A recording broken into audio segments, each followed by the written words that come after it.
रूसी वायुसेना के सुखोई विमान नष्ट होने के बाद से क्रेमलिन में आपातकालीन बैठक बुलाई गई है, क्योंकि बीते यूक्रेन ने ईस्टर्न फ्रंटलाइन पर रूस के 3 फाइटर जेट जो हैं उनको तबाह कर दिया है।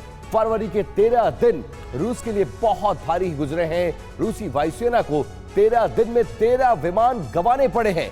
यूक्रेन के लगातार बढ़ते हमलों के बाद रक्षा मंत्री से पुतिन ने बातचीत की है और इस एंगल्स एयरबेस के लिए उन्हें रवाना भी कर दिया है। काला सागर में ब्लैक सी फ्लीट को स्पेशल अलर्ट पर रखा गया है। आशंका है कि कुछ घंटों में यूक्रेन पर विध्वंसक हमले हो सकते हैं।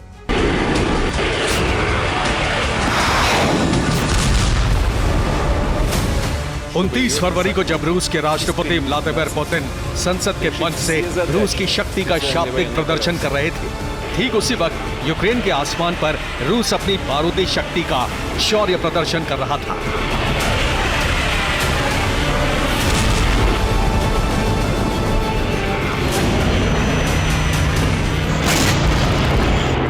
रूस की संसद से राष्ट्रपति पुतिन ने रूस की बैलिस्टिक और हाइपरसोनिक मिसाइलों का ब्यौरा पेश किया और ठीक उसी दौरान यूक्रेन ने विदेशों से मिले एयर डिफेंस सिस्टम से रूस के फाइटर जेट्स को टारगेट बनाने के लिए मिसाइलें फायर की।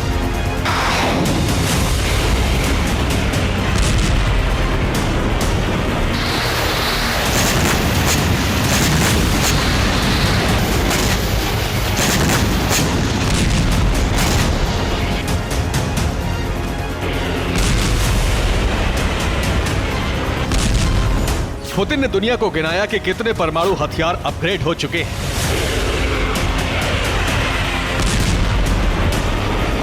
Комплекс морского базирования «Циркон», «Авангард»,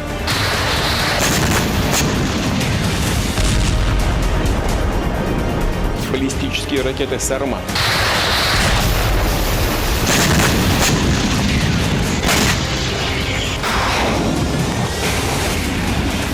और उसी वक्त यूक्रेन ने किसी गुमनाम हथियार से रूस के फाइटर जेट्स को टारगेट बनाना शुरू कर दिया।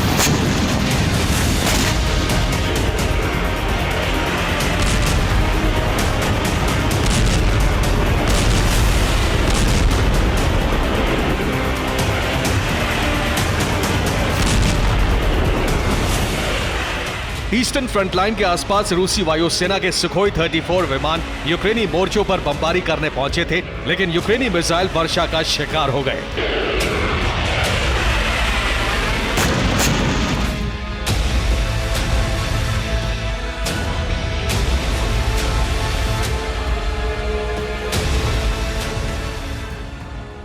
यूक्रेन के रक्षा मंत्रालय ने दावा किया है कि उसकी मिसाइल फोर्सेस ने 24 घंटे रूस के 3 फाइटर जेट धराशायी कर दिए हैं। यूक्रेनी रक्षा मंत्रालय की तरफ से यह जानकारी नहीं दी गई है कि आखिर रूस के 3 सुखोई 34 फाइटर जेट पर किस हथियार से हमला किया गया है।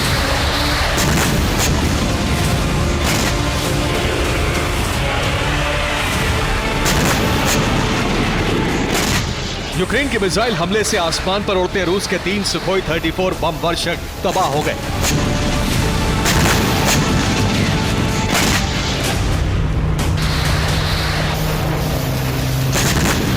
रूस के 2 Su-34 29 फरवरी की सुबह 9:05 पर यूक्रेनी हमले का शिकार हुए। पहला Su-34 अवदीव्का के मोर्चे पर गिरा, दूसरा Su-34 मारिंका के मोर्चे पर गिराया गया, जबकि तीसरा Su-34 फाइटर जेट 9:36 पर मिकोलेव के आसमान पर मिसाइल हमले का शिकार हुआ। 2 फाइटर जेट के 4 पायलट इमरजेंसी इजेक्ट के जरिए जलते विमान से कूद गए। तीसरे फाइटर जेट के पायलट के बारे में जानकारी नहीं है।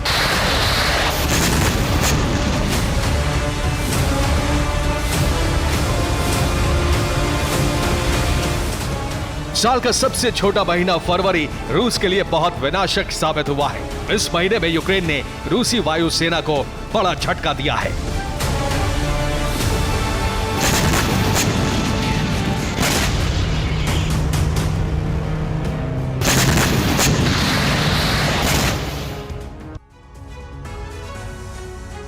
सत्रह फरवरी को यूक्रेनी मिसाइल फोर्सेस ने रूसी वायुसेना के 2 सुखोई 34 और 1 सुखोई 35 फाइटर जेट को मार गिराया। इसके अगले दिन यानी 18 फरवरी को रूस का एक सुखोई 34 फाइटर जेट नष्ट कर दिया गया। 19 फरवरी की अगर बात करें तो 19 फरवरी को यूक्रेन ने रूस का एक और सुखोई 34 और एक सुखोई 35 मिसाइल हमला करके तबाह कर दिए। 21 फरवरी को फिर एक सुखोई 34 को मार गिराया गया। इसके साथ ही 23 फरवरी को रूस का एक टोही विमान A-50 धराशायी कर दिया गया। 27 फरवरी को यूक्रेन ने एक साथ 2 सुखोई 34 फाइटर जेट्स को भी मार गिराया। 29 फरवरी की अगर बात करें तो 25 मिनट के अंदर रूस के 3 सुखोई 34 फाइटर जेट्स को मार गिराने में कामयाबी हासिल की। 13 दिन में यूक्रेन ने रूस के कुल 10 सुखोई 34 फाइटर जेट को मार गिराया है। इनमें 10 जेट की कीमत लगभग 9,000 करोड़ रुपए होती है। इसके साथ साथ 2 सुखोई 35 फाइटर जेट भी इनके नष्ट कर दिए गए हैं। इनकी कीमत तकरीबन 3,000 करोड़ रुपए है। एक A-50 टोही विमान तबाह हुआ है और इसकी कीमत की अगर बात करें तो 42,100 करोड़ रुपए इसकी कीमत है। इस हिसाब से बीते 13 दिन में रूसी वायुसेना को कुल 16,200 करोड़ रुपयों का नुकसान हो चुका है।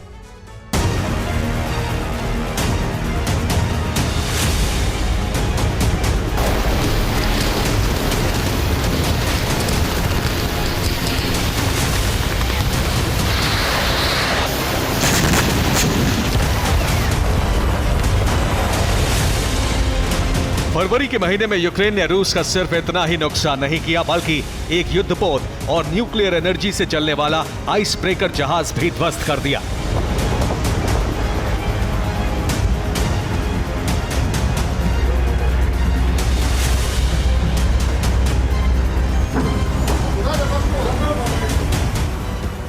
सेंट पीटर्सबर्ग बंदरगाह पर तैनात रूस के एक आइस ब्रेकर जहाज रॉसमोर पोर्ट में आग लग गई।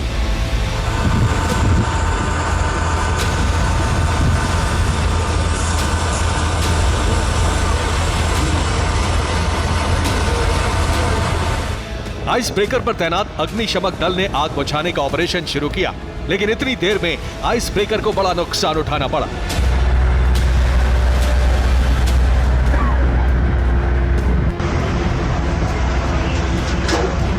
माना जा रहा है कि आर्कटिक में युद्धपोतों के लिए बर्फ काटकर रास्ता बनाने वाले इस जहाज में यूक्रेन के एजेंट्स ने आग लगाई है।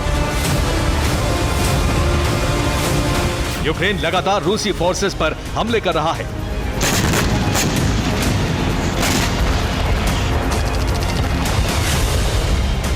यूक्रेन ने अवदीपका के नजदीक ओलेनिवका के रूसी मोर्चे पर मिसाइल हमला किया। इस हमले में रूस के 52 सैनिक मारे गए। यूक्रेनी सेना के हमले में रूस के 2 T-80BV टैंक तबाह हो गए। अजोव सागर में रूसी कोस्ट गार्ड की एक नाव यूक्रेनी हमले में ध्वस्त हो गई। यूक्रेन ने दावा किया है कि अवदीपका मोर्चे से रूस की एक बटालियन को बंधक बना लिया गया। बीते 13 दिनों में यूक्रेन ने अलग अलग मोर्चों पर रूस को भारी नुकसान पहुंचाया है। अब रूस ने इसके प्रतिशोध की तैयारी कर ली है।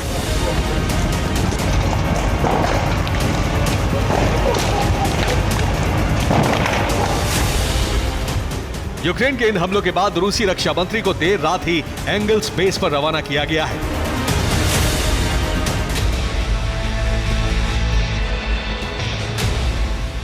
इसके अलावा नेवी प्रमुख को ब्लैक सी मुख्यालय भेजा गया है।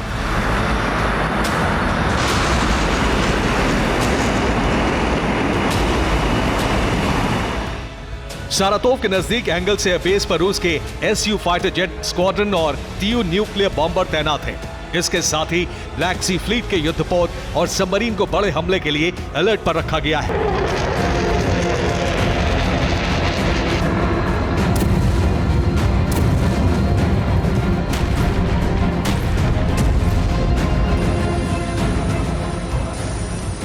आशंका जताई जा रही है कि 1 मार्च की रात यूक्रेन के बड़े शहरों पर सबसे भीषण मिसाइल वर्षा हो सकती है।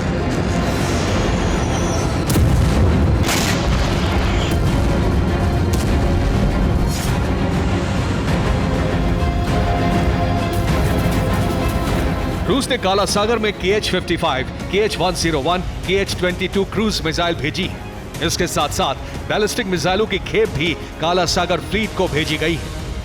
एंगल्स एयरबेस पर तैनात बॉम्बर्स में मिसाइलें लोड कर दी गई हैं। कीव सहित यूक्रेन के बड़े शहरों पर हमले की तैयारी हो चुकी है।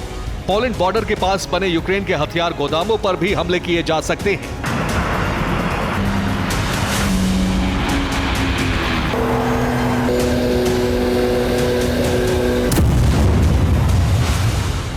रूस की तैयारी को देखते हुए यूक्रेन ने डिफेंस सिस्टम तैनात किए हैं और बड़े नेताओं को बंकरों में भेज दिया गया है।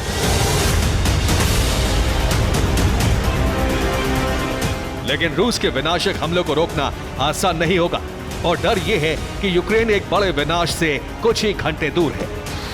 Bureau report, TV9 Bharatvarsh. बड़ी खबर, आज यूपी बीजेपी की कोर कमेटी की बैठक। कोर कमेटी के मंत्रिमंडल विस्तार पर भी मंथन संभव। नए मंत्रियों के नाम पर होगी चर्चा। लोकसभा चुनाव से पहले मंत्रिमंडल विस्तार संभव। मंत्रिमंडल में 5 से 6 नए चेहरों को दी जा सकती है जगह।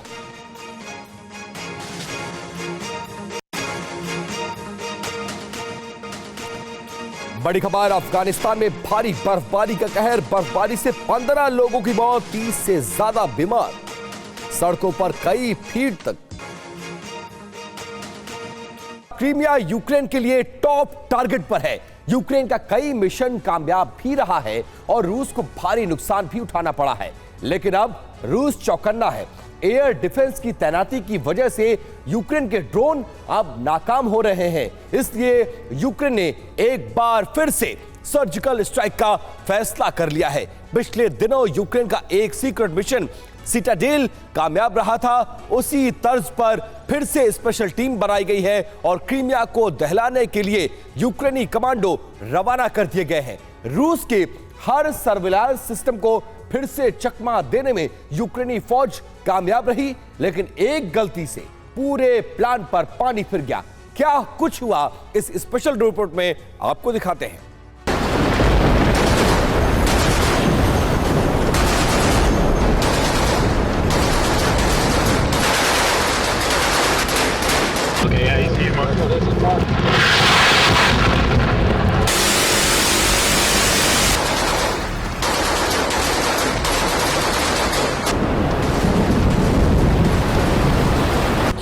काला सागर के रास्ते यूक्रेन का सीक्रेट मिशन।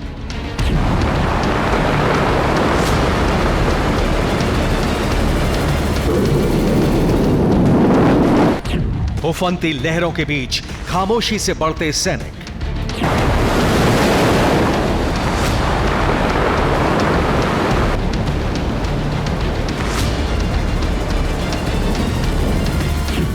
काले बादलों के बीच रूस के बदले का मिशन।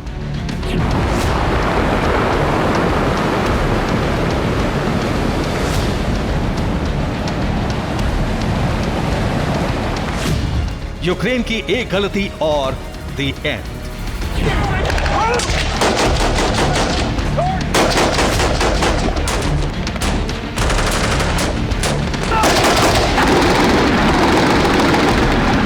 लहरों के बीच जितनी खामोशी थी, समुद्री तट पर उतना ही शोर।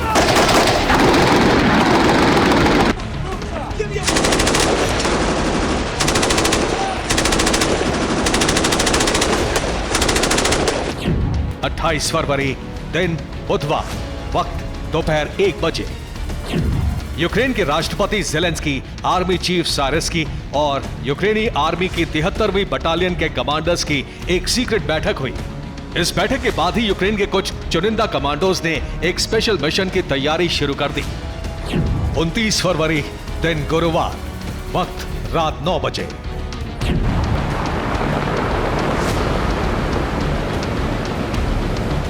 रात के अंधेरे में काला सागर की उफनती लहरों के बीच आगे बढ़ा एक सीक्रेट ऑपरेशन।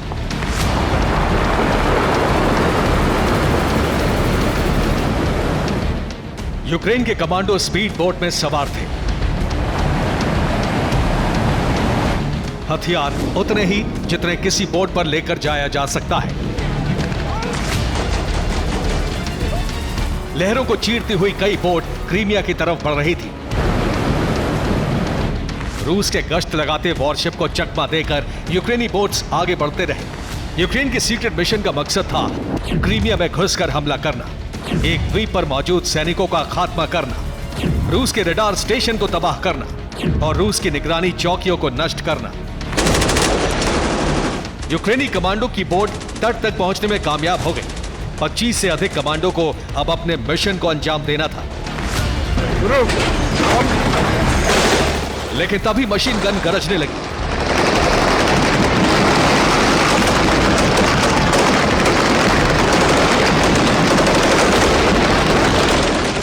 तट पर मौजूद रूस के जवानों ने यूक्रेनी टुकड़े को देख लिया था।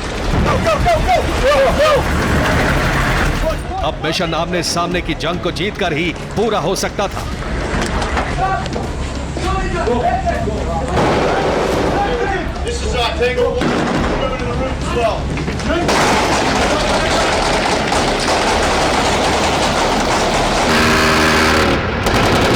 कुछ ही देर बाद आसमान में हेलीकॉप्टर्स पहुंच गए और यूक्रेनी कमांडो पर हवा से भी फायरिंग शुरू हो गई।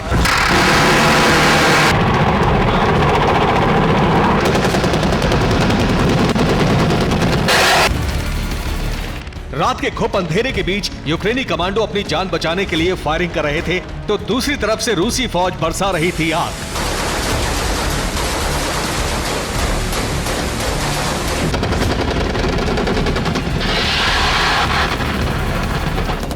सिर्फ 26 commando, machine gun, hand grenade और रॉकेट लॉन्चर जैसे हथियार। यूक्रेनी जवानों के लिए मुकाबला बेहद कठिन था। ताबड़तोड़ फायरिंग के बीच यूक्रेन का प्लान, जवानों का मकसद और मिशन अधूरा रह गया।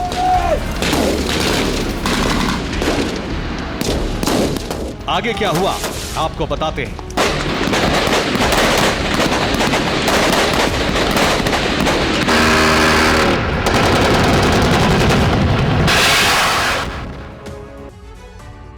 प्लान के मुताबिक यूक्रेन की स्पेशल टीम को सीक्रेट तरीके से क्रीमिया के तट तक पहुंचना था। काला सागर में ऐसा रूट तय किया गया कि जहां रूस की निगरानी कम रहती है। प्लान के मुताबिक यूक्रेन के सीक्रेट ठिकाने से 5 स्पीड बोट से कमांडो की एक टीम को रवाना किया गया। इस टीम को क्रीमिया के तट के करीब तेद्रोवस्की द्वीप के भेजा गया। यूक्रेन की टीम काला सागर की लहरों को पार करते हुए तेद्रोवस्की तक पहुंचने में कामयाब रही, लेकिन बाल्टिक फ्लीट के जवान वहां पर मुस्तैद थे।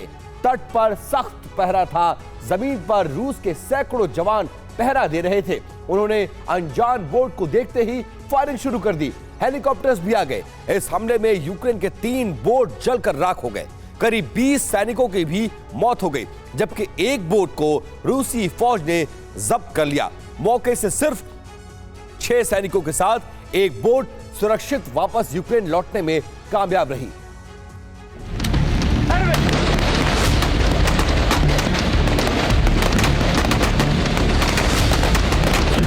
अब सवाल है कि आखिर इतनी बड़ी प्लानिंग नाकाम क्यों हो गई। सब कुछ सीक्रेट था, फिर यूक्रेनी जवानों से गलती क्या हुई?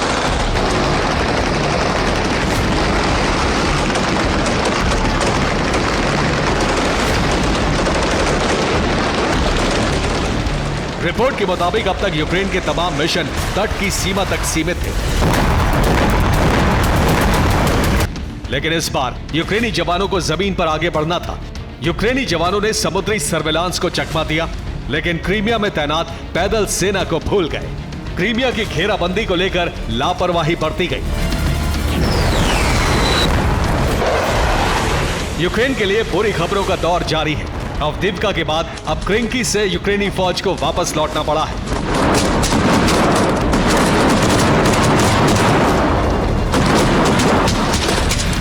रूस ने दावा किया है कि खेरसोन के क्रिंकी गांव को पूरी तरह खाली करा लिया गया है।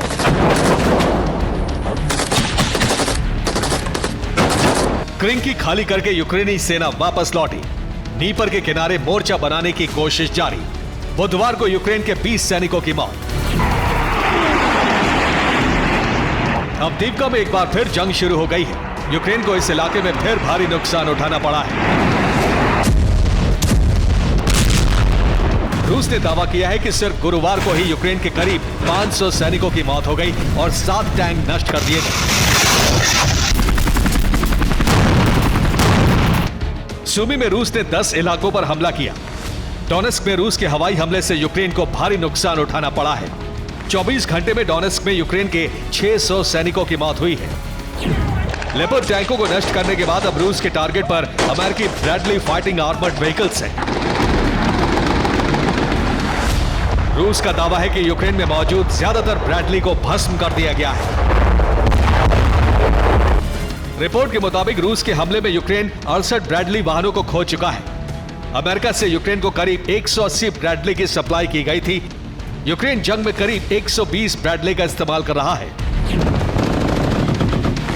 यूक्रेन में मची तबाही के बीच यूक्रेन को हथियारों की सप्लाई करने की कवायद तेज है। फ्रांस ने यूक्रेन को 100 ड्रोन देने का भरोसा दिया है, जबकि फ्रांस एयर बम की भी सप्लाई करेगा। फ्रांस की दलील है कि यूक्रेन को इस वक्त फाइटर जेट से अधिक एयर बम की जरूरत है, लेकिन यूक्रेन फ्रांस से मिराज 2000 की मांग कर रहा है।